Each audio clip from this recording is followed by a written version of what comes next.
So இன்னைக்கு பார்க்க போறது விசுவாச கிரியைகள் என்றால் என்ன, அப்புறம் பாடுகள் சொல்லும்போது எது நிமித்தம் ஒரு பாடுகள் வந்து நம்மளுக்கு மகிமையை தருது சொல்லி நம்ம பார்க்க போறோம்.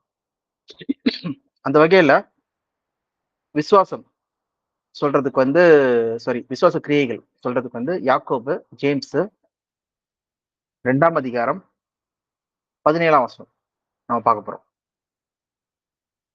2:17.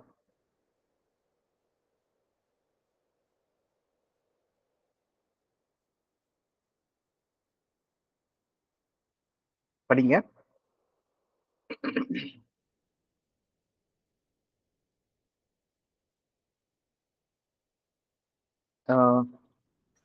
அப்படியே விசுவாசமும் கிரியை இல்லாதிருந்தால் தண்ணீரிலேதானே செத்தாயிருக்கும். ஓகே, தண்ணில் தானே செத்துதா இருக்கும். ஃபார் எக்ஸாம்பிள் சிங்கராஜ் வந்து என்ன பண்றாருன்னா இன்டர்வியூக்கு போறாரு. அங்க இன்டர்வியூ போகும்போது அவர் சொல்றாரு, எனக்கு வந்து பைத்தான் தெரியும், எனக்கு ஜாவா தெரியும், எனக்கு வந்து கோடிங்ல வந்து பேக் அண்ட் கோடிங்கும் தெரியும், ஃப்ரண்ட் அண்ட் கோடிங்கும் தெரியும், எல்லாமே எனக்கு தெரியும் சொல்றாரு. ஓகேப்பா, யூ ஆர் செலக்டட் சொல்லி வேலைக்கு கொடுத்துருவாங்களா? கிடையாது. என்ன பண்ணுவாங்க, அந்த இன்டர்வியூல டெஸ்ட் வைப்பாங்க, தெரியுமா தெரியாத சொல்லிட்டு. அப்ப என்ன பண்ணணும், தெரிஞ்சதை நீங்க என்ன பண்ணுவீங்க, அதை டெமான்ஸ்ட்ரேட் பண்ணி காமிப்பீங்க. ஓகே, இந்த மாதிரி ஒரு ப்ராப்ளம் கொடுக்குறேன், இதை எப்படி சால்வ் பண்ணுவீங்க, பைத்தான்ல கோடு எழுதுங்க, ஜாவால எனக்கு கோடு எழுதி காமிங்க சொல்லி கேட்பாங்க. இல்லை இந்த மாதிரி சினாரியோ இருக்கு, இதை நீங்க எப்படி ஓவர் கம் பண்ணீங்க, இந்த சேலஞ்ச் எப்படி ஓவர் கம் பண்ணீங்க சொல்லி கேட்பாங்க. ப்ராக்டிக்கலா எக்ஸ்பீரியன்ஸ் இருக்கா சொல்லி செக் பண்ணுவாங்க சொல்லி பார்க்குறோம், ப்ராக்டிக்கல் எக்ஸ்பீரியன்ஸ். ஸோ அதுதான் வந்து பார்த்தீங்கன்னா கிரியை, ஆக்ஷன், ஒர்க்கு சொல்லி பார்க்குறோம். அப்போ எதுல நீங்க வந்து தேர்ச்சி பெற்றிருக்கீங்களோ அதுல உங்களுக்கு டெஸ்ட் இருக்கும் சொல்லி பார்க்குறோம். அப்ப வந்து பாத்தீங்கன்னா இங்க விசுவாசம் மட்டும் நீங்க இருந்ததுன்னா, உங்களுக்கு தெரியுதுன்னு சொல்லி சொன்னா மட்டும் கிடையாது, அது என்ன பண்ணும், அதை வெளிப்படுத்தணும். எப்படி வெளிப்படுத்துவீங்க? ஃபார் எக்ஸாம்பிள் இங்க ஃபெய்த் சொல்றது வந்து, ஃபெய்த்னா என்ன சொல்றோம், இயேசு கிறிஸ்து மேல வச்சிருக்கிற விசுவாசம் சொல்லி பார்க்கிறோம். இதான் வந்து நம்ம எங்க படிக்கலாம்னா யோவான் 6ஆம் அதிகாரம் 40ஆம் வசனம்.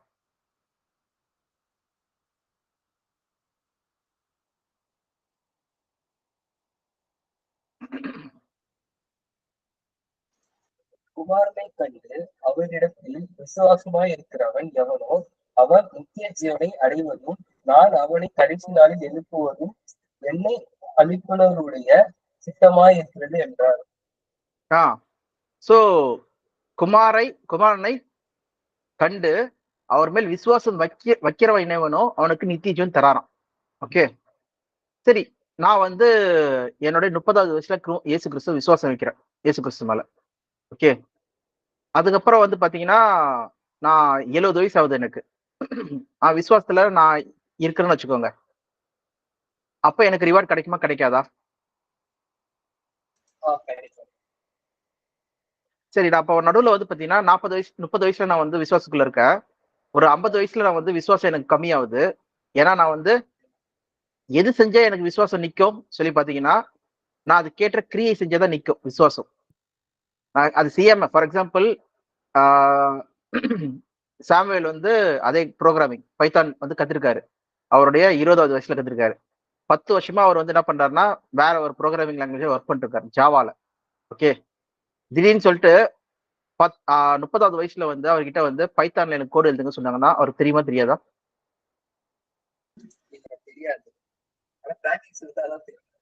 பிராக்டிஸ் இருந்தாதான் தெரியும்.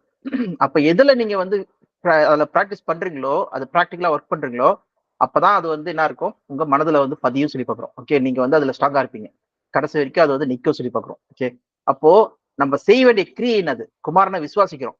அது விசுவாசிக்கிறது மட்டும் கிடையாதுமா, அந்த விசுவாசத்தை நம்ம என்ன பண்ணணுமா, வாயினால் அறிக்கை என்னணுமா, அறிக்கையிட்டே இருக்கணும், சொல்லிட்டே இருக்கணும். அப்பதான் என்ன பண்ண முடியும், நம்ம அதுல நிலத்திருக்க முடியும் சொல்லி பாக்குறோம். அந்த வசனம் வேணா படிக்கலாம். எங்கன்னா ரோமர் 10ஆம் அதிகாரம் 8-9. ரோமர் 10:8-9. இந்த வார்த்தையை உனக்கு சமீபமாய் உன் வாயில் உன் இருதயத்திலும் இருக்கிறது என்று சொல்கிறது. இந்த வார்த்தை நாங்கள் பிரசங்கிக்கிற விசுவாசத்தின் வார்த்தையே என்னவென்றால், கர்த்தராகிய இயேசுவை வாயினாலே அறிக்கையிட்டு தேவன் அவரை மரித்தோரிலிருந்து எழுப்பினார் என்று உன் இருதயத்திலே விசுவாசித்தால் ரட்சிக்கப்படுவாய். பாத்தீங்களா என்ன சொல்லுமா? இருதயத்துல நம்ம விசுவாசிக்கணும், வாயினால் அறிக்கை என்னமா. அவ பாருங்க 10வது வசனம் படிங்க, 10th வசனம் படிங்க.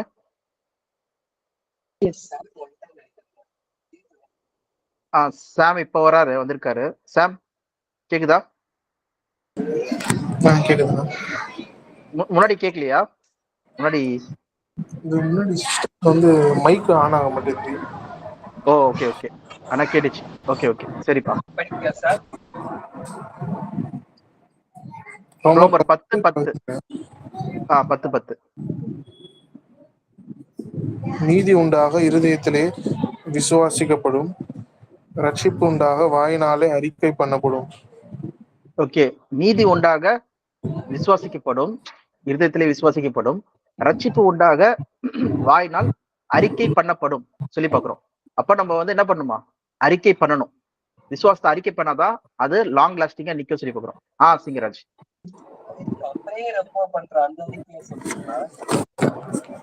சிங்கராஜ் உங்க வாய்ஸ் ரொம்ப கம்மியா கேக்குது, கொஞ்சம் பக்கத்துல வந்துக்கோங்க.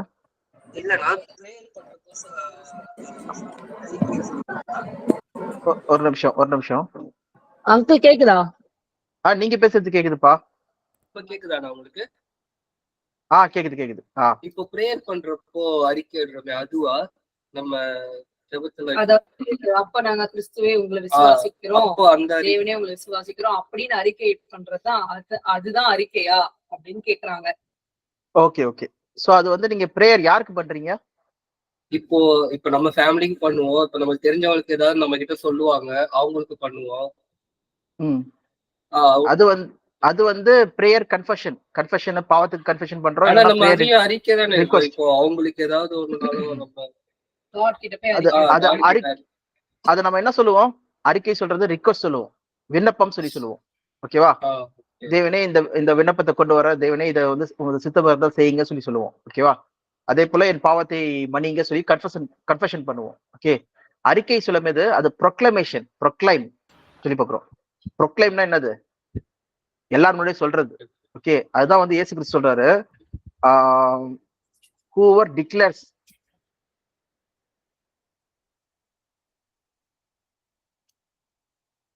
me before men, I will declare before. என்ன படிங்க, மத்தேயு 10:32.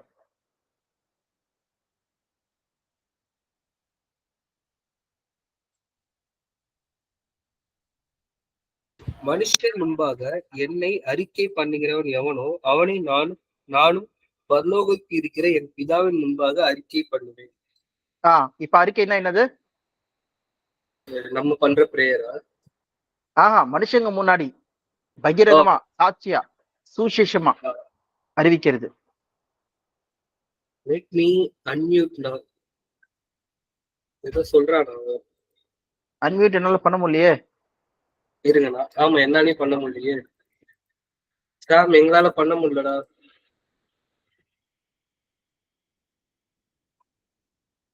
அவனுக்கு ஏதோ ப்ராப்ளமா இருக்கு.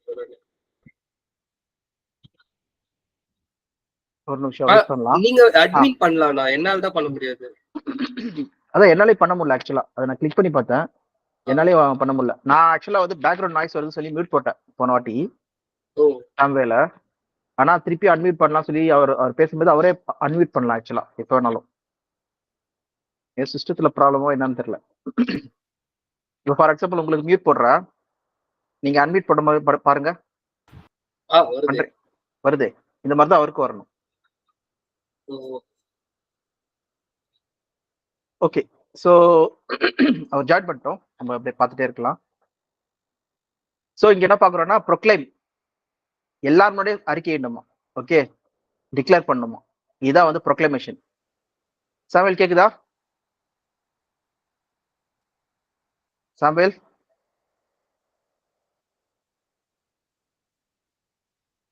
இப்போ அன்மியூட்ல தான் இருக்கா? அன்மியூட்ல தான் இருக்காங்க. ஆமா சார் கேக்குதா? மொபைல்ல வர்றீங்களா? இப்ப கேக்குதா? கேக்குதுப்பா, கிளியரா இருக்கு. ஓகேப்பா.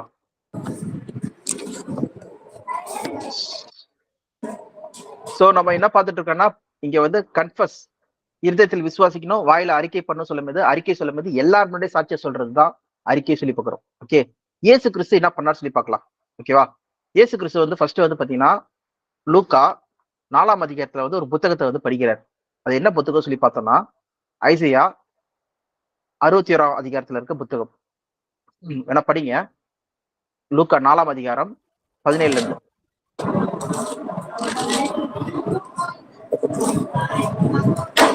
அப்பொழுது ஏசாயா தீர்க்கதரிசியின் புஸ்தகம் அவரிடத்தில் கொடுக்கப்பட்டது.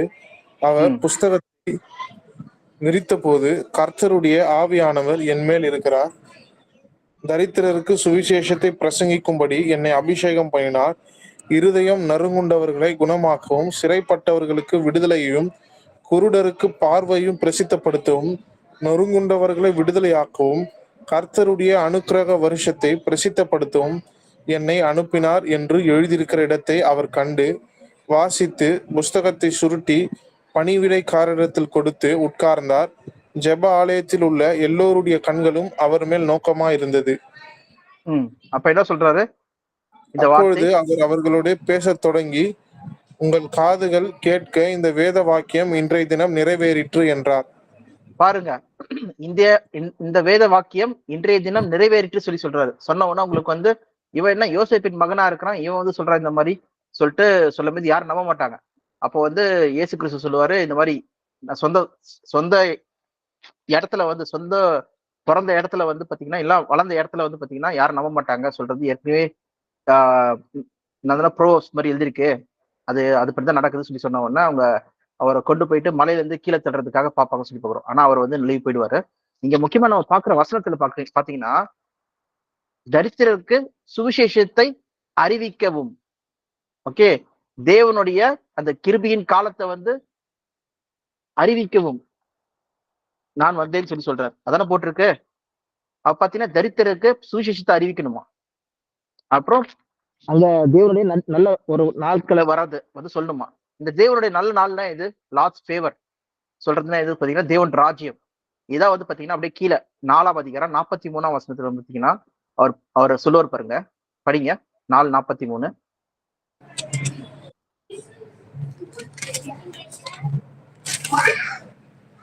அவரோ அவர்களை நோக்கி, நான் மற்ற ஊர்களிலும் தேவனுடைய ராஜ்யத்தை குறித்து பிரசங்கிக்க வேண்டும், இதற்காகவே அனுப்பப்பட்டேன் என்றார். பாருங்க, பிரசங்கிக்க வேண்டும், இதான் ப்ரொக்ளமேஷன். ஓகே, அப்போ பிதாவின் சித்தம் என்னதோ அதை செய்யறதுக்கு தான் நான் வந்திருக்கிறேன், இதுக்காகவே நான் அனுப்பப்பட்டேன் சொல்லி சொல்றாரு. அப்போ 2 பாயிண்ட் நம்ம இதுல பாக்குறோம். ஒன்னதுன்னா இயேசு கிறிஸ்து ப்ரொக்ளமேஷன் சொல்லும் போது அது சுவிசேஷத்தை அறிவிக்கிறது தான். ஓகே, சாட்சியா சுவிசேஷத்தை அறிவிக்கிறது தான் வந்து ப்ரொக்ளமேஷன் சொல்லி பாக்குறோம். ஓகே, குட் நியூஸ் சொல்லி பாக்குறோம். அதே நேரத்துல அந்த குட் நியூஸ்ல என்ன இருக்கு? ராஜ்யம் சமயமா இருக்கு. ஓகே, தேவன் ராஜ்யம் வரப்போகுது சொல்ற அந்த நற்செய்தியை வந்து சொல்லணுமா. எல்லா பட்டணத்துல போய் சொல்லிட்டு இருந்தாராம் இயேசு கிறிஸ்து. அப்ப இயேசு கிறிஸ்து இந்த 2 காரியங்கள் தான் என்ன பண்றாரு, அவரு 3.5 வருஷமா செஞ்சுட்டு இருக்காரு சொல்லி பாக்குறோம். ஓகே, அதுதான் வந்து சீஷர்கிட்ட என்ன பண்றாரு சொல்றாரு, நீங்க என்ன பண்ணுங்க, மத்திய 10ஆம் அதிகாரத்துல நீங்க ஊர் ஊரா போயிட்டு என்ன பண்ணுங்க, தேவன் ராஜ்யம் சமயமா இருக்கு சொல்றத நீங்க போய் பிரசங்கம் பண்ணுங்க, போய் சொல்லுங்க சொல்லிட்டு இயேசு கிறிஸ்து சொல்றாரு. அது கூட எங்க பாக்கலாம்னா லூக்கா 10ஆம் அதிகாரம்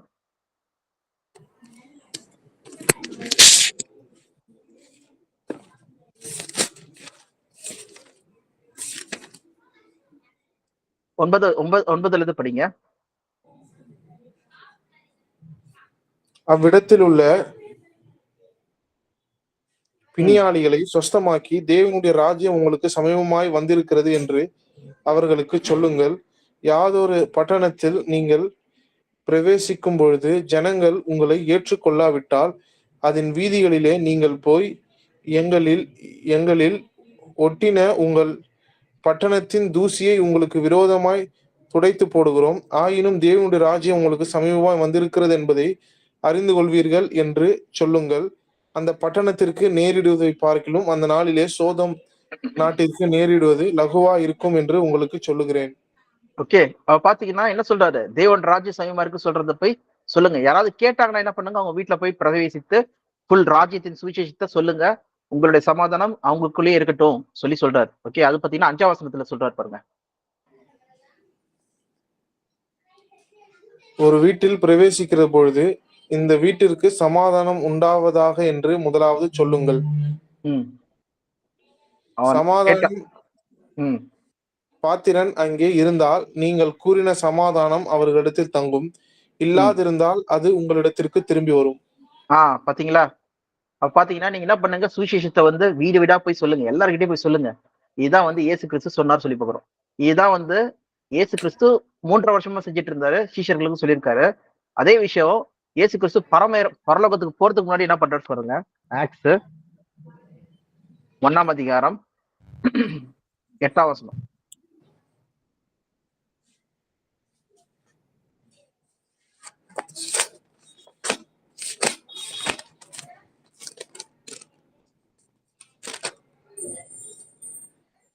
பரிசுத்த ஆவி உங்களிடத்தில் வரும்போது நீங்கள் பலனடைந்து எருசலேமிலும் யூதேயா முழுவதிலும் சமாரியாவிலும் பூமியின் கடைசி பரியந்தம் எனக்கு சாட்சிகளா இருப்பீர்கள் என்றார்.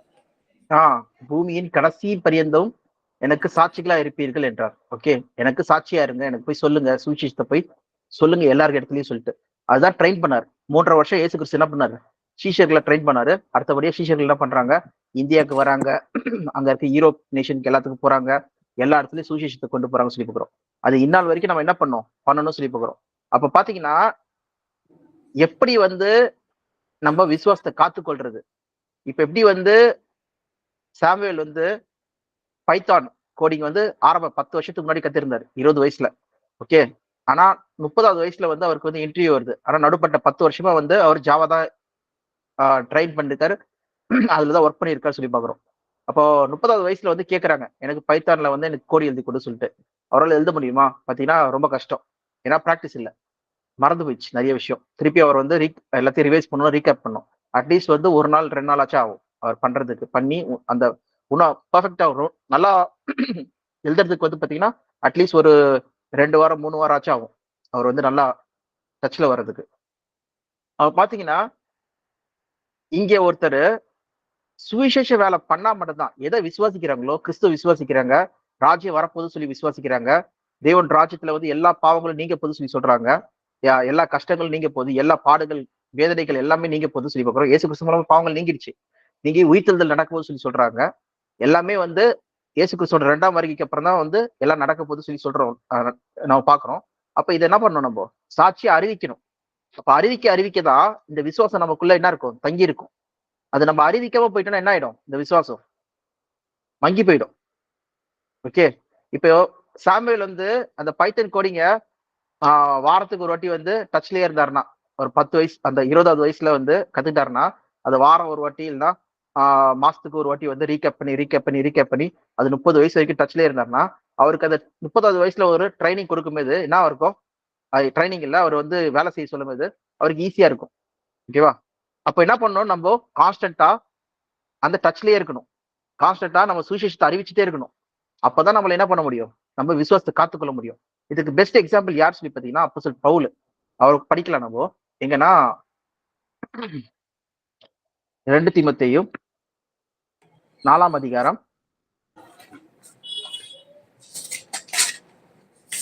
7ஆம் வசனம்.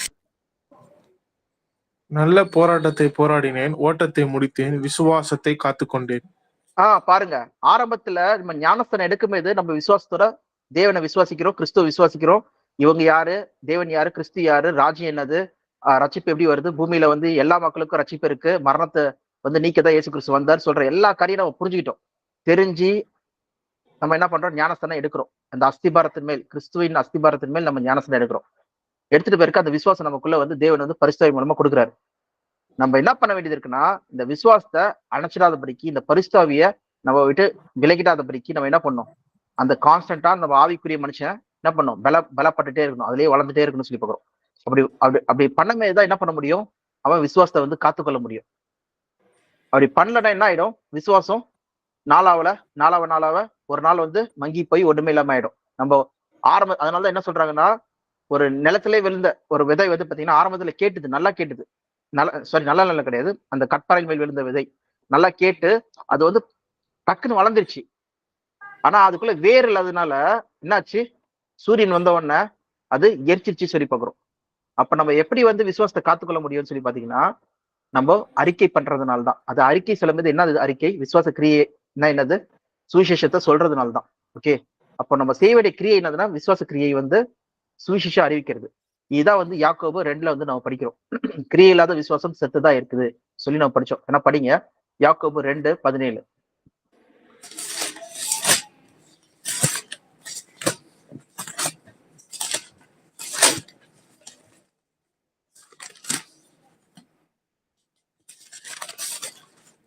அப்படியே விசுவாசமும் கிரியை இல்லாத இருந்தால் தண்ணியிலேதானே செத்ததா இருக்கும். தண்ணீரிலேதானே இது புரியுதுல? இப்போ தண்ணியில் தானே செத்துதா இருக்கும். அடுத்த வசனம் படிங்க.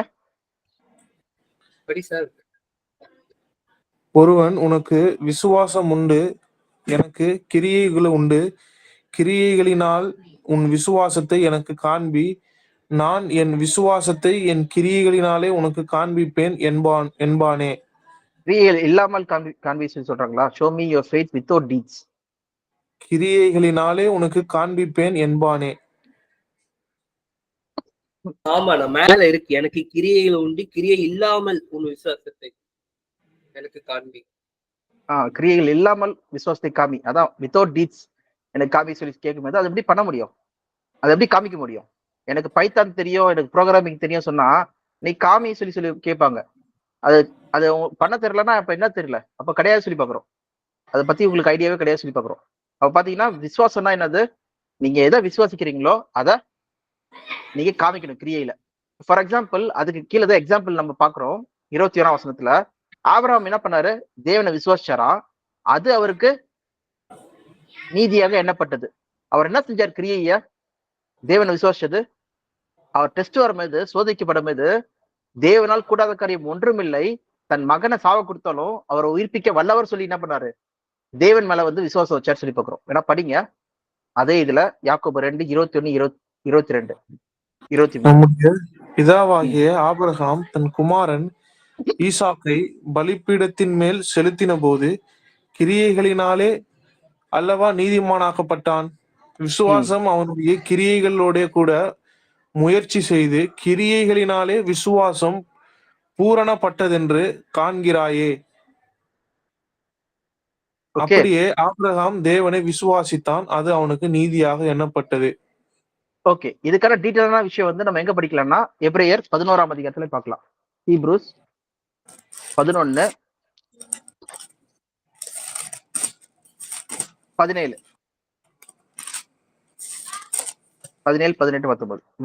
மேலும் விசுவாசத்தினாலே ஆபிரகாம் தான் சோதிக்கப்பட்ட போது ஈசாக்கை பலியாக ஒப்பு கொடுத்தான். ஈசாக்கின் இடத்தில் உன் சந்ததி விளங்கும் என்று அவனோட சொல்லப்பட்டிருந்ததே. அப்படிப்பட்ட வாக்கு தத்தங்களை பெற்றவன் மரித்தோரிலிருந்து எழுப்ப தேவன் வல்லவராய் இருக்கிறார் என்று எண்ணி தனக்கு ஒரே பேரானவனையே பலியாக ஒப்பு கொடுத்தான். மரித்தோரிலிருந்து அவனை பாவனையாக திரும்பவும் பெற்றுக்கொண்டான். எவ்வளவு சூப்பரா இருக்கு பாருங்க. என்னதுன்னா ஆபிரகாம் வந்து என்ன பண்றாரு? தன் பிள்ளைய வந்து வாக்குத்தத்தம் பண்ணப்பட்ட பிள்ளை, அவருக்கு 100வது வயசுல பிறந்த பிள்ளை சொல்லி பாக்குறோம். அவர்தான் ஒரே பையன் சொல்லி பாக்குறோம். அவரே என்ன பண்றாரு? மரிக்கிறதுக்கு சாவடிக்கிறதுக்கு ஒப்பு கொடுக்குறாரு. ஏன்னா தேவன் எனக்கு வந்து கூடாத காரியம், தேவன் வந்து எனக்கு 100வது வயசுல ஒண்ணுமே முடியாத நேரத்துல தேவன் அற்புதத்தை செஞ்சாரு. ஓகே, இம்பாசிபிள், அது வந்து முடியவே முடியாது.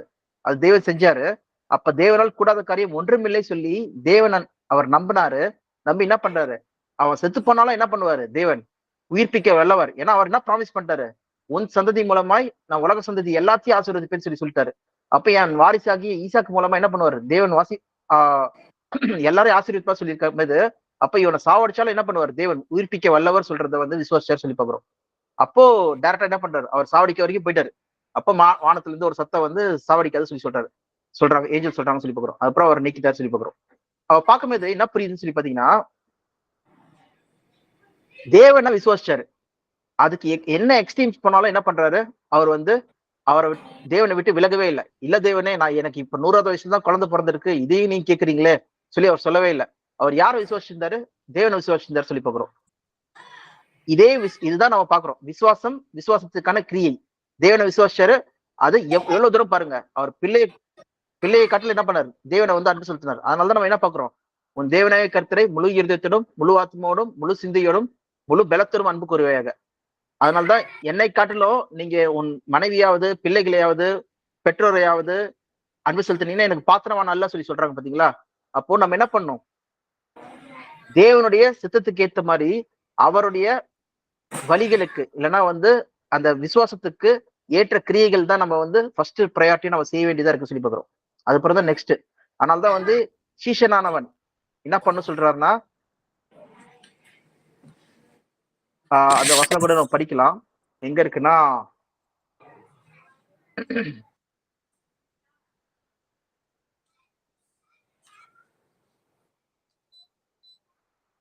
சீஷன் தன்னைத்தான் வெறுத்து தன் பிரிவை எடுத்துக்கொண்டு என் பின்பற்ற கடவுள் சொல்லி சொல்லுவாரு. whoever loves mother, அதான் மத்தேயு 10ஆம் அதிகாரத்துல தான் இருக்கு. 10:35 இருந்து பார்க்கலாம். எப்படியெனில் மகனுக்கு தகப்பனுக்கும், மகளுக்கும் தாய்க்கும், மருமகளுக்கும் மாமிக்கும் பிரிவினை உண்டாக வந்தேன். ஒரு மனுஷனுக்கு சத்துருக்கள் அவன் வீட்டாரே. தகப்பனையாவது தாயையாவது என்னிலும் அதிகமாய் நேசிக்கிறவன் எனக்கு பாத்திரன் அல்ல. மகனையாவது மகளையாவது என்னிலும் அதிகமாய் நேசிக்கிறவன் எனக்கு பாத்திரன் அல்ல. தன் சிலுவை எடுத்துக்கொண்டு என்னை பின்பற்றாதவன் எனக்கு பாத்திரன் அல்ல. ஓகே, யாரெல்லாம் வந்து தன் ஜீவனை ரட்சிக்க விரும்புகிறாங்களோ அதை இழந்து போவாங்க. என் நிமித்தமாவும் சுவிசேஷ நிமித்தமாவும் இழக்கிறவங்க அதை ரட்சித்துக் கொள்வாங்க சொல்லி சொல்றாரு. Okay, fine set. பாத்தீங்கன்னா நம்ம செய்ய வேண்டிய கிரியை என்னது தெளிவா போட்டுக்கிறது என்னது? சுவிசேஷம் சாட்சியை அறிவிக்கணும். அது நம்ம அறிவிச்சாதான் விசுவாசத்தை காத்துக்கொள்ள முடியும், நம்ம விசுவாசத்துல நிக்க முடியும். எப்படி ஆபிரகாம் வந்து தேவனை விசுவாசிச்சாரு, அதுதான் அவருக்கு கொடுக்கப்பட்ட அந்த ப்ராமிஸா இருந்தது. அந்த ப்ராமிஸ் படி தேவனை முழுமையா விசுவாசிச்சாரு. அவர் கடைசி வரைக்கும் என்ன பண்ணாரு? அந்த விசுவாசத்திலேயே நிலைத்து இருந்தார் சொல்லி பாக்குறோம். அவர் அந்த டெஸ்ட் வரும்போது கூட என்ன பண்றாரு? தேவன் பக்கம் தான் என்ன பண்ணாரு? சாஞ்சார் சொல்லி பாக்குறோம். அவர் குமாரன் பக்கம் சாயவே இல்லை. அப்ப தேவன் என்ன பண்ணாரு? இவருடைய விசுவாசத்தை பார்த்து இவர் தான் விசுவாசத்துக்கு தந்தை சொல்லி சொல்றாரு. இவர் தான் வந்து என்ன பண்றாரு? அவரை முழுமையா ஆசீர்வதிக்கிறார் சொல்லி பாக்குறோம். இந்நாள் வரைக்கும் இஸ்ரேல் மக்கள் இருக்காங்க. அதனாலதான் ஆபிரகாமின் தேவனும், ஈசாக்கின் தேவனும், யாக்கோபின் தேவனும் சொல்லிட்டு தேவனுடைய பேர் சொல்லும் போது என்ன யாரோட பேர் வருது? ஆபிரகாமோட பேர் வருது, ஈசாக்கோட பேர் வருது, யாக்கோபோட பேர் வருது சொல்லி பாக்குறோம். சோ அந்த அளவுக்கு வந்து சிநேகிதன் எனப்பட்டார் சொல்லி பாக்குறோம் ஆபிரகாம். அதனாலதான் வந்து பாத்தீங்கன்னா யாக்கோபு 2ஆம் அதிகாரம் அதுல வந்து 24ஆம் வசனம் படிங்க. 23, 24.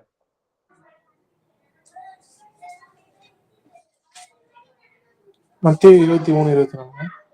சாரி யாக்கோபு 2:23, 24. அப்படியே ஆபிரகாம் தேவனை விசுவாசித்தார், அது அவனுக்கு நீதியாக எண்ணப்பட்டது என்கிற வேத வாக்கியம் நிறைவேற்றியது. அவன் தேவனுடைய சிநேகிதன் எண்ணப்பட்டான். ஆதலால் மனுஷன் விசுவாசத்தினாலே மாத்திரமல்ல கிரியையினாலேயும் நீதிமானாக்கப்படுவார் என்று நீங்கள் காண்கிறீர்களே. ஓகே, அப்ப விசுவாச கிரியைனா இங்க சொல்ல வர்றது என்னது? எந்த கிரியை?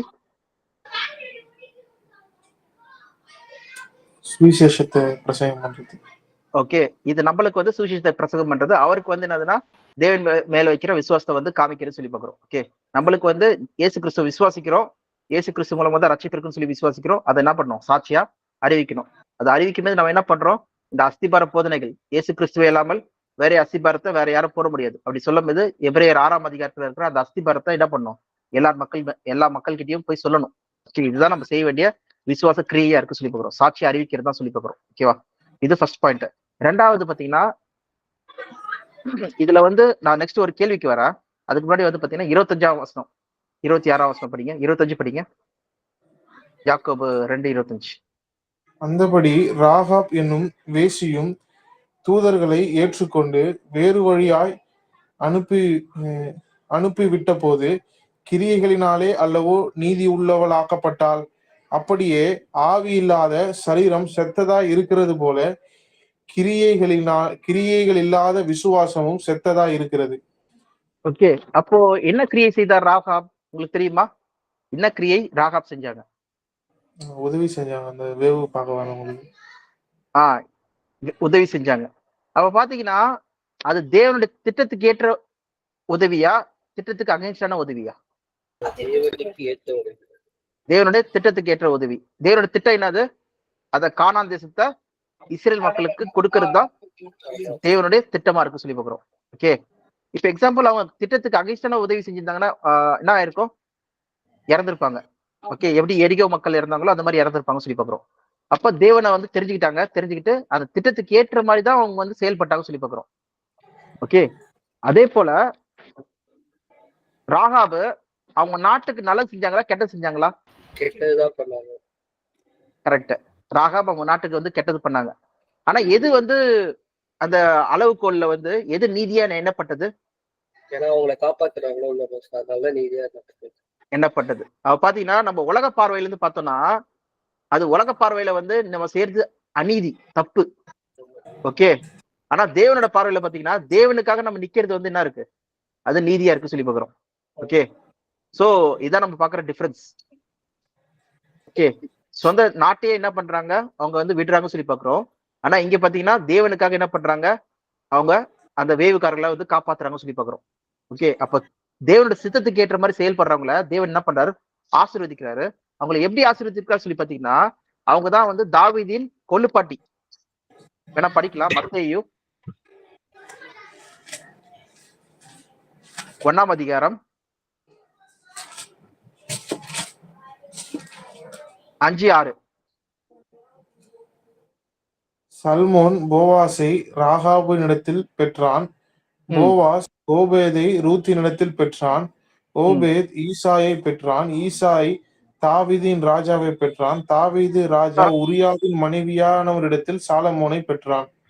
ஓகே, அப்ப தாவீதின் ராஜா வந்து பாத்தீங்கன்னா ஜெசி. ஓகே, அவரோட பையனா இருக்காரு. அவர் வந்து ஓபேதோட பையனா இருக்காரு. ஓபேத் வந்து போவாஸோட பையன். போவாஸ் வந்து சல்மோனோட பையன். சல்மோன் தான் அந்த 2 வேவுக்காரர்ல ஒரு வேவுக்காரர் சொல்லி பாக்குறோம். ஓகேவா? அவ பாத்தீங்கன்னா ராகாப் சொல்ற வேசி, இவங்க வந்து என்ன பண்ணிட்டாங்க? இவங்க அந்த வேசித்தனத்தை விட்டதுனால வந்து நீதிவான் ஆவல. அதை பத்தி இங்க எங்கேயுமே வந்து யாக்கோபுல சொல்லல. அவங்க என்ன பண்ணாங்களாம்? வேவுக்காரருக்கு ஹெல்ப் பண்ணாங்களாம். அதுதான் வந்து நீதியாக எண்ணப்பட்டது. அதுக்கப்புறம் இவங்க வந்து விட்டுருப்பாங்க, ஏன்னா மேரேஜ் பண்ணிட்டாங்கல்ல, அதுக்கப்புறம் விட்டுருப்பாங்க. ஆனா முதலாவது விஷயம் எது வந்து அவங்களுக்கு வந்து அந்த நீதிக்கு கொண்டு வருது சொல்லி பாத்தீங்கன்னா தேவனுக்கு ஏற்ற சித்தத்துக்கு ஏற்ற செயலை செஞ்சாங்க சொல்லி பாக்குறோம். அப்போ தேவனோட சித்தத்துக்கு ஏற்ற செயல் என்னது சொல்லி பாத்தீங்கன்னா நம்மளும் என்ன பண்ணுமா? அவருடைய புண்ணியங்களை அறிவிக்கிற மக்களா இருக்கிறோமா? ஓகே, சாட்சி சொல்ற மக்களா இருக்கிறோமா? நம்மளும் வந்து சுவிசேஷத்தை அறிவிக்கிற மக்களா இருக்கிறோமா? அதான் வந்து பாத்தீங்கன்னா பவுல் ஒரு இடத்துல சொல்றாரு பாருங்க, ஹவு பியூட்டிஃபுல். எங்கன்னா ரோமர் 10ஆம் அதிகாரம் 15ஆம் வசனம் 10லயே இருக்கு. அது முன்னாடி இருந்து படிங்க, எதுனா 14ல இருந்து படிங்க. அவரை விசுவாசியாதவர்கள் எப்படி அவரை தொழுது கொள்வார்கள்? அவரை குறித்து கேள்விப்படாதவர்கள் எப்படி விசுவாசிப்பார்கள்? பிரசங்கிக்கிறவன் இல்லாவிட்டால் எப்படி கேள்விப்படுவார்கள்? அனுப்பப்படாவிட்டால் எப்படி பிரசங்கிப்பார்கள்? சமாதானத்தை கூறி நற்கிரியைகளை சுவிசேஷமாய் அறிவிக்கிறவர்களுடைய பாதங்கள் எவ்வளவு அழகானவைகள் என்று எழுதியிருக்கிறதே. நற்செய்தி சொல்றவங்களுடைய பாதங்கள் எவ்வளவு அழகா இருக்குன்னு சொல்லி எழுதிருக்குது சொல்லி சொல்றாரு. அப்ப நம்மளோட வேலை என்னதுன்னா நற்செய்தியை வந்து சொல்றதுதான். அதுதான் வந்து சீஷர்கள் பண்ணாங்க, இயேசு கிறிஸ்து பண்ணாரு. ஓகே, பட்டணம் தோறும் பண்ணாரு, ட்ரெயின் பண்ணாரு 3 வருஷம். சீஷர்களுக்கு சொன்ன கடைசியா சொன்ன வார்த்தை அதுதான். அப்ப நம்ம செய்ய வேண்டிய கிரியை என்னதுன்னா சுவிசேஷம் சுவிசேஷம் சுவிசேஷம். ஓகே, இது செஞ்சாதான் நம்ம விசுவாசத்தை காத்துக்கொள்ள முடியும். இது செஞ்சாதான் நம்ம வந்து என்ன பண்ண முடியும்? கடைசி வரைக்கும் உறுதியா இருக்க முடியும். இதான் தேவனுடைய சித்தமும். அதனால என்ன சொல்றாரு? எல்லா மக்களும் ரட்சிக்கப்படவும் சத்தியத்தை அறிகிற அறிவை அடையவும். சத்தியத்தை அறியணும்னா என்ன பண்ணணும்? நம்ம தான் போய் சுவிசேஷத்தை அறிவிக்கணும். அது நம்ம அறிவிக்கலன்னா எப்படி அவங்க கேட்பாங்க? எப்படி விசுவாசிப்பாங்க? இப்ப இந்த அஸ்திபாரத்தை வந்து தெரியலன்னா நம்ம தான் போய் சொல்லணும். இப்ப நான் உங்ககிட்ட சொல்றதுனால தான் உங்களுக்கு தெரியுது, எனக்கு சொல்லியிருக்கணும். அப்போ தேவன் என்ன பண்றாரு, இந்த சுவிசேஷத்தை எப்படியாவது கொண்டு போறாரு. ஆனா கொஞ்சம் பீப்புள் தான், அவரால் தெரிந்து கொள்ளப்பட்ட பீப்புள் மட்டும் தான் உள்ள வராங்க, மிச்ச பேர்லாம் வர முடியல சொல்லி பாக்குறோம். சோ இதான் நம்ம இங்க பாக்குற ஒட்டுமொத்தமான பிளான். ஓகே, திட்டமா இருக்கு சொல்லி பாக்குறோம். ஓகே, இதுல இன்னொரு விஷயம் நம்ம பாக்குறது என்னன்னா, யாக்கோபுல இங்க திருப்பி ஒரு வாட்டி படிங்க 23ஆம் வசனம், 23ல 22 படிங்க. 2 யாக்கோபு 2:22.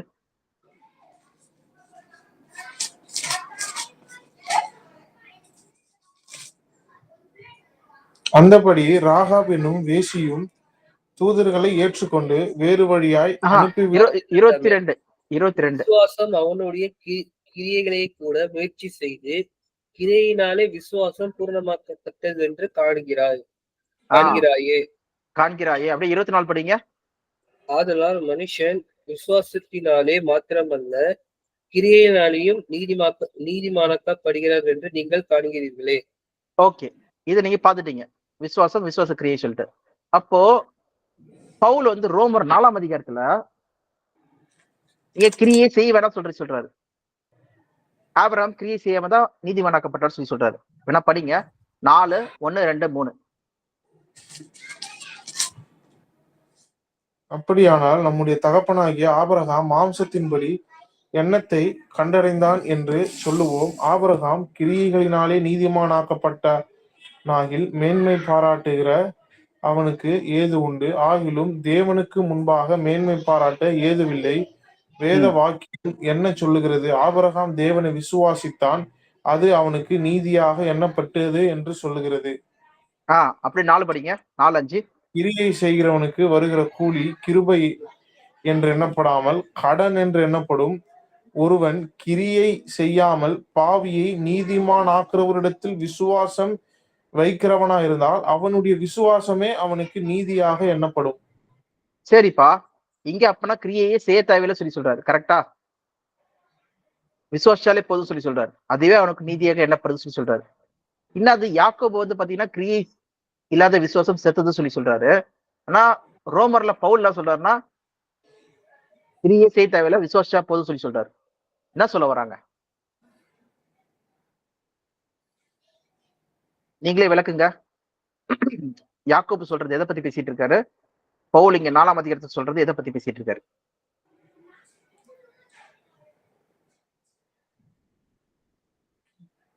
விசுவாசத்தினாலதான் தேவனிடத்திலிருந்து எல்லாத்தையும் பெற்றுக்கொள்றோம். கரெக்ட். ஆனா கிரியையினால விசுவாசம் வர்றதில்லை, விசுவாசத்தினால கிரியை வருது. இப்ப நம்ம கிரியை செய்யணுமா செய்யக்கூடாதா? கிரியை செய்யறதுனால நமக்கு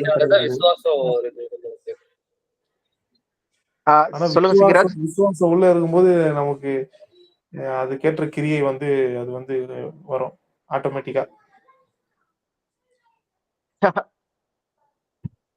கிரியை ஆட்டோமேட்டிக்கா வரும். ஓகே, சிங்கராஜ் நீங்க என்ன சொன்னீங்க? இல்ல, அதான் கிரியை மூலமா தான் விசுவாசம் வருது. கிரியை மூலமா தான் விசுவாசம் வருது. ஆனா இங்க வந்து கிரியை இல்லாம விசுவாசம் வருது சொல்லி சொல்றாரு.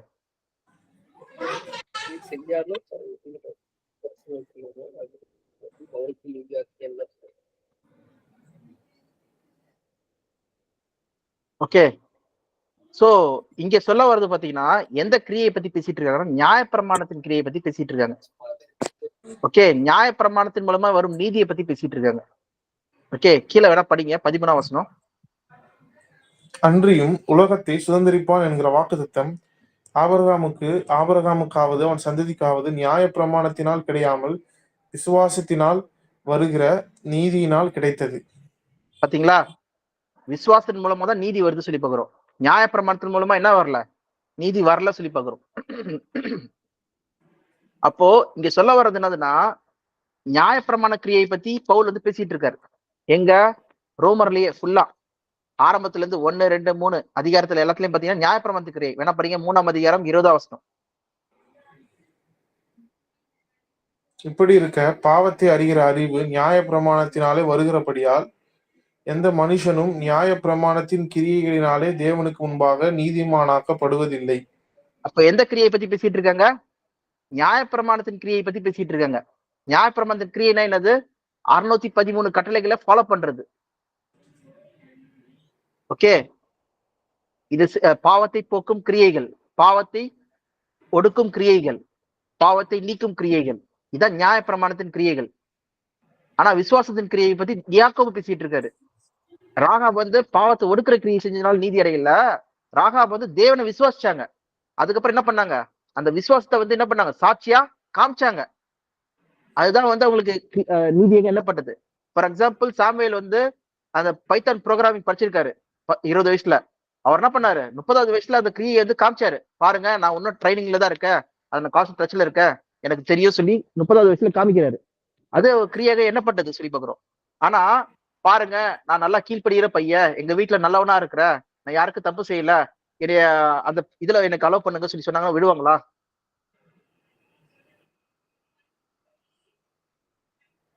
இந்த கம்பெனிக்கு என்ன தேவையோ அதுக்கேற்ற உங்களுக்கு குவாலிஃபிகேஷன் ஸ்கில் செட்ஸ் இருந்ததுன்னா அந்த கம்பெனி என்ன பண்ணும்? ஓகேப்பா, பைத்தான் உங்களுக்கு நல்லா தெரிஞ்சிருக்கா, அப்ப நீங்க இந்த இது ப்ரோக்ராமிங் இதுல நீங்க எடுத்துக்கோங்க, இந்த ஒரு வேகன்சி இருக்கு இந்த இதுலயே, நீங்க வந்துருங்க சொல்லி சொல்லுவாங்க. ஓகே, அப்ப வேகன்சி இல்லைன்னா அந்த அந்த இதுலயே இல்லைன்னா என்ன பண்ணுவாங்க? வேற எங்கேயாவது நீங்க அனுப்புவாங்க சொல்லி பாக்குறோம். ஓகேவா? சோ அந்த மாதிரிதான் இங்க நம்ம பாக்குறதுனால 2 விதமான கிரியை வந்து பாத்துட்டு இருக்கிறோம். ஓகே, ரோமர்ல பேசுறது வந்து நியாயப்பிரமாணத்தின் கிரியை பத்தி பேசிட்டு இருக்காங்க. யாக்கோபு பேசுறது வந்து விசுவாசத்தின் கிரியை பத்தி பேசிட்டு இருக்காரு. ரெண்டுத்தையும் நம்ம குழப்பிக்க கூடாது. நிறைய பேர் என்ன பண்ணிட்டாங்கன்னா இதை குழப்பிக்கிறதுனாலதான் என்ன பண்ண தெரியாம பண்ணிட்டு இருக்காங்க. ஓகே, அங்க ரோமர்ல தெளிவா பவுல் பேசுறதுனாலனா ஆபிரகாம் நியாய பிரமாணத்தினால் நீதி அடையல சொல்லி பேசுறாரு. அதனாலதான் நீங்க அந்த ரோமர் 4ஆம் அதிகாரத்துல பார்த்தோம் பாருங்களேன். 4ஆம் அதிகாரத்துல அப்படியே கீழே நான் படிச்சோம்னா விருத்த சேதனம் அதெல்லாம் பத்தி பேசிட்டு இருப்பாங்க. 9ஆம் வசனம். விருத்த சேதனம் எல்லாம் எது சம்பந்தமானது? நியாய பிரமாணத்தின் சம்பந்தமானது சொல்லி பாக்குறோம். இதை குறிச்சுதான் பவுல் என்ன பண்றாருன்னா கலாத்தியர் மக்களை திட்டுறாரு. எங்க திட்டுறாரு பாத்தீங்கன்னா, கலாத்தியர் 5ஆம் அதிகாரம்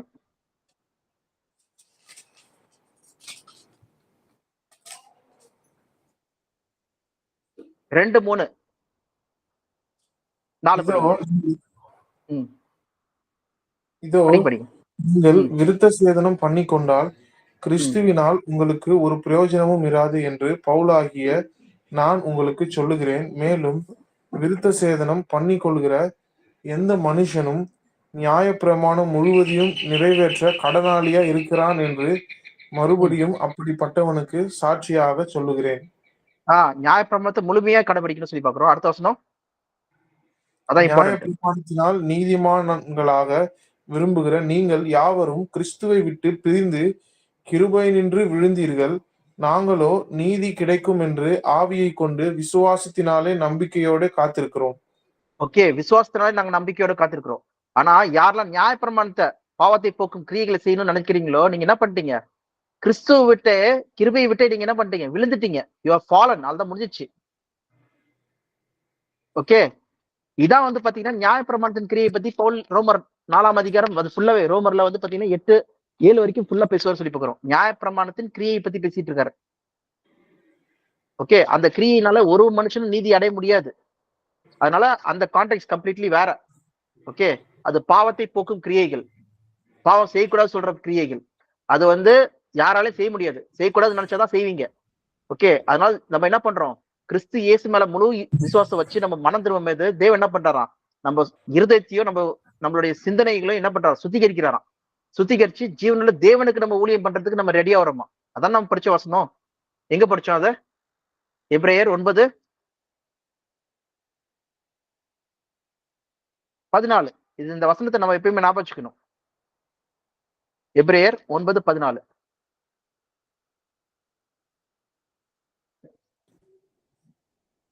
நித்திய ஆவியினாலே தம்மை தாமே பழுதற்ற பலியாக தேவனுக்கு ஒப்பு கொடுத்த கிறிஸ்துவனுடைய ரத்தம் ஜீவனுள்ள தேவனுக்கு ஊழியம் செய்வதற்கு உங்கள் மனசாட்சிகளை செத்த கிரியைகளற சுத்திகரிப்பது எவ்வளவு நிச்சயம்.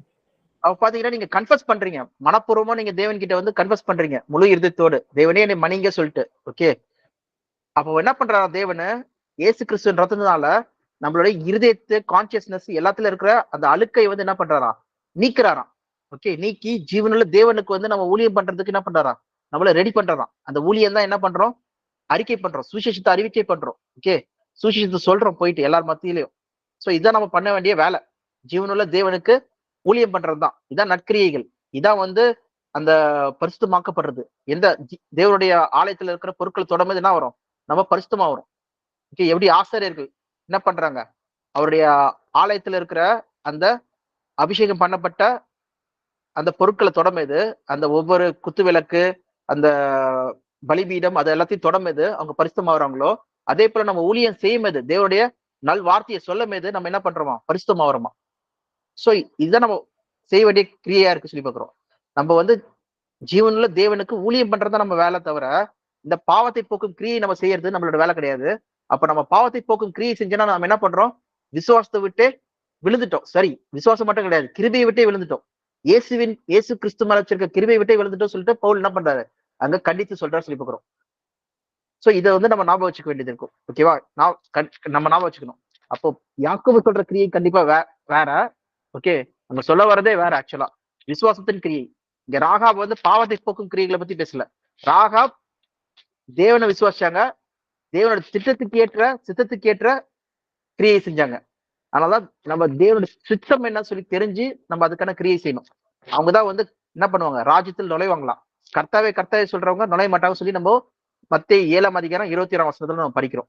ஓகே, இப்ப உங்களுக்கு தெளிவா புரிஞ்சுக்கணும்னு நினைக்கிறேன். நம்ம செய்ய வேண்டிய விசுவாச கிரியைனா என்னது? அது விசுவாச கிரியை சொல்றது யாக்கோபுல நம்ம பாக்குறோம். கிரியை இல்லாத விசுவாசம் செத்தது. அப்ப அந்த கிரியை இல்லாத விசுவாசம்னா நம்ம விசுவாசிக்கிறத நம்ம சுவிசேஷத்துல மூலமா நம்ம அறிக்கை பண்ணணும், சொல்லணும் போயிட்டு. இதான் நம்ம செய்ய வேண்டிய கிரியை. அது எதுக்காக செய்யறோம் சொல்லி பாத்தீங்கன்னா, நம்ம விசுவாசம் நாளாவ அது மங்கி போயிடாதபடிக்கு நம்ம உலகத்துலதான் இருக்கிறோம். இன்னும் நம்ம இந்த மண்பாண்டத்துலதான் இருக்கோம். அது இழந்துடாதபடிக்கு நம்ம என்ன பண்றோம்? அதை காத்து கொள்றதுக்காக நம்ம அறிக்கை பண்றோம். சொல்லுங்கப்பா. அங்கிள் சிங்கராஜ் ஒரு டவுட்.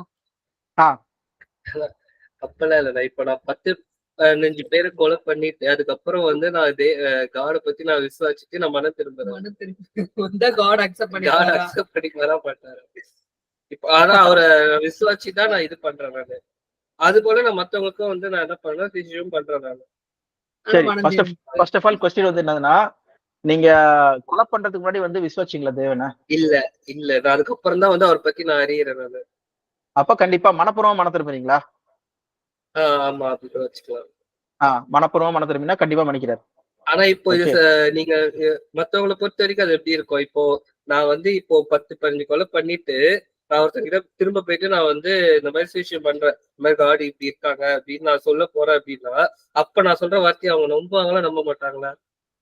கண்டிப்பா நம்புவாங்க. ஓகே, ஃபர்ஸ்ட் வேணா பயமா இருக்கும். ஏன்னா அப்போஸ்தலன் பவுல் வந்து நீங்க சொன்ன ஆள் தான். ஓகே, ஸ்தேவான்லாம் வந்து பாத்தீங்கன்னா கொலை பண்ணிட்டு அவர் காலில் இப்போ வந்து போடுறாங்க. அந்த மாதிரி ஏகப்பட்ட பேரை என்ன பண்ணா பிடிச்சி அரெஸ்ட் பண்ணிட்டு நிறைய பேர் சாவடிக்கிறது, கல்லெறி கொல்றது, பக்தி வேறாக்கத்தோட இருந்தாரு. அதனாலதான் பாவிகளிலே மகா பாவி நான் தான், சபையை நான் துருவப்படுத்திட்டு இருந்தேன் பயங்கரமா சொல்லி சொல்றாரு. ஓகே, அப்ப வந்து பவுல் வந்து கன்வர்ஷன் ஆகுறாரு. ஆனதை வந்து கேள்விப்பட்ட உடனே அவர் இங்க வராரு சொன்ன உடனே எல்லாரும் பயந்துடுறாங்க. சில பேர் மட்டும் தான் அங்க இருக்காங்க. ஓகேவா? அப்போ அவரை வந்து எவ்வளவு வல்லமையா யூஸ் பண்ணாரு தேவன் மனம் மாறட்ட பேருக்கு. சோ அந்த மனப்பூர்வமான மனம் திரும்புதல், அது தேவனோட அழைப்பு இருக்குன்னு சொல்லி தெரிஞ்சதுன்னா கண்டிப்பா தேவன் வந்து எப்பேற்பட்ட மனுஷங்களா இருந்தாலும் அவங்கள வந்து இந்த அழைப்புக்குள்ள இருப்பாங்க. தேவன் அவங்களை அங்கீகரிக்கிறார் சொல்லி பாக்குறோம் அவங்க விசுவாசத்தை. ஓகே, திருப்பி அவங்க வந்து உள்ள வந்துட்ட பிறகு ஞானசனம் எடுத்துட்டு பிறகு திரும்பி போய் கொலை பண்றதுக்கு அவங்க வேலையை வச்சிருந்தாங்கன்னா, ஹாபியா வச்சிருந்தாங்கன்னா அவள்தான். ஏன்னா உயிர் எடுக்கிறது வந்து நம்மளோட இது கிடையாது. ஓகே, மேபி முன்னாடி வந்து தப்பு பண்ணிருக்கலாம். நம்மளும் அந்த மாதிரிதான் வந்து பாத்தீங்கன்னா அவர் அந்த கொலை பண்றது ஒரு தப்பா இருக்கு. நம்ம வேற ஏதாவது ஒரு தப்பு பண்ணலாம். எல்லா மனுஷங்களும் பாவிகள் தான். ஓகே, சின்ன பாவம் பெரிய பாவம் இல்ல. ஆதாம் வந்து அந்த ஆப்பிள் சாப்பிட்டதுக்கு வந்து என்னாச்சு? எல்லா மக்களும் மறிச்சிட்டு இருக்காங்க. ஓகே, அதுவே மரண தண்டனை ஆயிடுச்சு. என்னடா ஆப்பிள் தானே சாப்பிட்டேன், என்னப்பா மரண தண்டனை சொல்லி கேட்கலாம். ஓகேவா? அப்போ பாவங்கள் எல்லாம் ஒண்ணுதான் கேட்டகரி காடோட பார்வையில. ஓகே, சரிப்பா. சோ இதான் நம்ம ஓரளவு பாக்குறோம். விசுவாச கிரியையினால நம்ம செய்ய வேண்டிய விஷயம் என்னதுன்னா, சுவிசேஷம் அறிவிக்கிறது. அது எதுக்காக பண்றோம்னா, நம்ம விசுவாசத்தை கடைசி வரைக்கும் பாதுகாக்கிறதுக்காக. ஓகே, பவுல் சொல்ற மாதிரி நல்ல போராட்டத்தை போராடினேன், ஓட்டத்தை முடித்தேன், விசுவாசத்தை காத்துக்கொண்டேன்னா என்னது? ஆரம்பத்துல ஞானஸ்தானத்துல தேவன் வந்து தேவன் மேல இருக்கிற விசுவாசத்தை நம்ம வச்சிருக்கிறோம். அது கடைசி வரைக்கும் வச்சிருக்குமா இல்லையா? இல்லைன்னா நம்ம இழந்துட்டோமா? அது இழக்காம இருக்கிறதுக்கு என்ன பண்றாரு பவுல்? அந்த ஓட்டத்துல ஓடுறாரு சொல்லி பாக்குறோம். இதான் ஃபர்ஸ்ட் பாயிண்ட் நம்ம பாக்குறது இன்னைக்கு பார்த்ததுல. ரெண்டாவது விஷயம் நம்ம பார்க்க போறது, பார்க்கலாமா? டைம் இருக்கா? ஹாஸ்பிட்டல் போறேன் 8 மணிக்கு. வீடியோ ஸ்டக் ஆயிடுச்சுன்னு நினைக்கிறேன். இல்ல கரண்ட் போயிடுச்சு. சாமே அந்த அண்ணன் தெரியல, கேட்கல. ஆமா கேட்கல. ஸ்டக் ஆயிடுச்சு போல.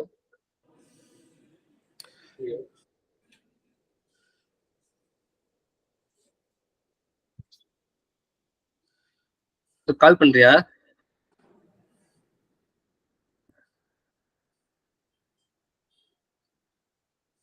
சாம் உனக்கும் ஸ்டக் ஆயிடுச்சா? இல்லையா இருக்க. அவர் கால் பண்றியா? அப்போ கால் பண்ணிட்டேன். சரி ஓகே கால் பண்றேன்.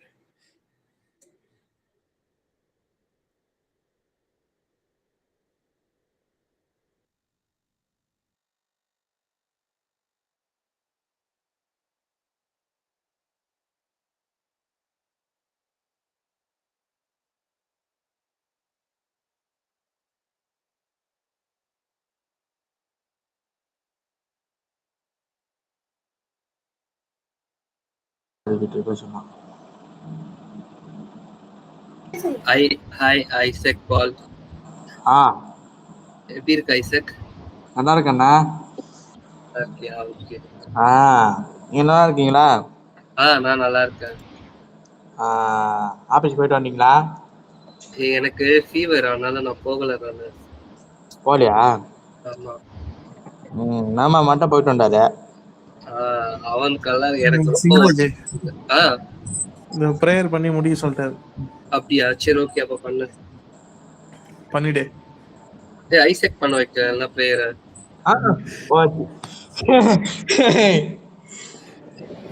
ஹலோ மாமா.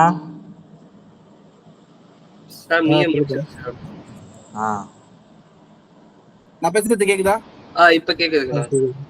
ஓகே. அதான் கரண்ட் கட் ஆயிடுச்சு. நம்ம முடிச்சிடலாம். அப்ப நான் அதை அப்பாயின்மெண்ட் சொன்னாங்க சார். சோ நாளைக்கு நம்ம கண்டிப்பா பண்ணலாம். சோ இது முடிஞ்சிச்சு. அடுத்த பாயிண்ட் நம்ம பார்க்கலாம் நெக்ஸ்ட் நாளைக்கு. ப்ரே பண்ணுங்க. யார் ப்ரே பண்றீங்க?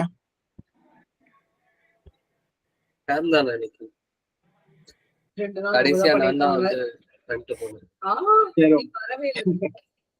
2 நாளைக்கு வரல. சரி ஓகே. இன்னைக்கு சார் நீங்களே ப்ரே பண்றீங்களா? சரி ஓகே. ஓகேப்பா. ஸ்தோத்திர ஆண்டவரே, உமக்கு நன்றி செலுத்துகிறோம், ஸ்தோத்திரிக்கிறோம், போற்றுகிறோம். ஆண்டவரே உம்மை உயர்த்துகிறோம். கர்த்தர் நீர் கிருபையும் மனதுருக்கமும் நீடிய சாந்தமும் தயவும் உள்ள தேவனா இருக்கிறீர். அதற்காக நன்றி ஆண்டவரே. ஆண்டவரே உங்களுடைய சத்தியத்தை அறிந்து கொள்ளும்படி கிருபை பாராட்டி இருக்கிறீரே, அதற்காக உமக்கு நன்றி செலுத்துகிறோம், ஸ்தோத்திரிக்கிறோம், போற்றுகிறோம். ஆண்டவரே நீர் தாமே ஆண்டவரே இந்த சத்தியத்திலே எங்களை ஆண்டவரே இன்னும் வேரூன்றி நிற்க கிருபை பாராட்டுங்க, ஆசீர்வதிங்க. ஆண்டவரே என்னுடைய தினத்திலே விசுவாச கிரியைகள் ஆண்டவரே என்றால் என்ன என்பதை குறித்து அறிந்து கொள்ள கிருபை பாராட்டினீரே, நன்றி. ஆண்டவரே எங்களுடைய வாழ்க்கையிலே எங்களுடைய ஜீவன் முழுவதும் ஆண்டவரே உங்களுடைய சுவிசேஷத்தை ஆண்டவரே நாங்கள் மற்றவர்களுக்கு எடுத்து சொல்ல கிருபை பாராட்டுங்க. ஆண்டவரே அதற்கு எந்த வித தடையும் வராதபடி ஆண்டவரே உங்களுடைய கிருபை எங்களோடு இருந்து எங்களை வழிநடத்தட்டும். போதிக்கிற போதகரை நீர் தாமே ஆசீர்வதிங்க, இன்னும் வல்லமை எடுத்து அவரை பயன்படுத்துங்க. அநேகருக்கு ஆண்டவரே அவருடைய வாழ்க்கையும் அவருடைய ஆண்டவரே அந்த சுவிசேஷ பிரசங்கங்களும் ஆண்டவரே உதவியாக இருக்கட்டும். ஆசீர்வதியும் பாதுகாத்துக் கொள்ளுங்க. ஆண்டவரே இது எல்லாவற்றையும் கேட்ட எங்களையும் தாமே நீர் தாமே ஆசீர்வதிங்க. அடுத்த கிளாஸ் வர வரைக்கும் பாதுகாத்துக் கொள்ளுங்க.